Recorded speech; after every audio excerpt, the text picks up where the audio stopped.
那进前道路故事故的列车有幸发现死者的骨头。宜兰地检署最近嘛重新检查2018年并车的普悠玛事故的列车，煞嘛发现一寡有骨啊，目前已经送去鉴定啊。加上嘛批评政府咧处理这寡代志，拢无咧用心。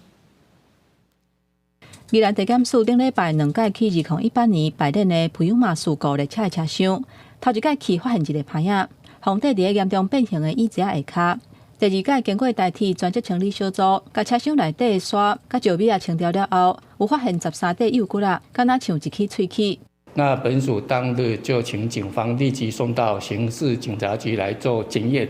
看是不是属于人体的简体，或者是不是属于普悠玛号列车事故的那个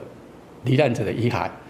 在找到的物件，敢是普悠玛事故罹难者的，也要鉴定。这件发生伫个宜兰普悠玛排练的事件，造成18人死亡，215个人受伤，到达已经5年啊。家属的代表也是无法度接受，因为因过去捌要求重新查验事故的车厢，不过拢无得到回应。即马煞发现可能是因亲人的骨头，批评代志发生的时阵，因处理的方式太过龌龊。还要再跟他周旋啦。当初讲的发生事情，你们讲的一套套，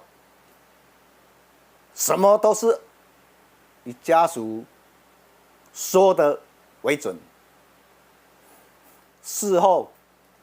全部不认账。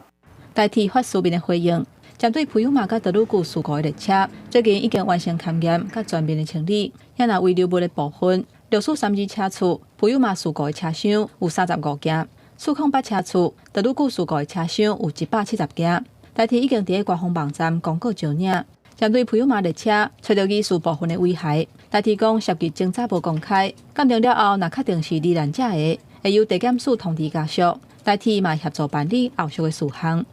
记者综合报道。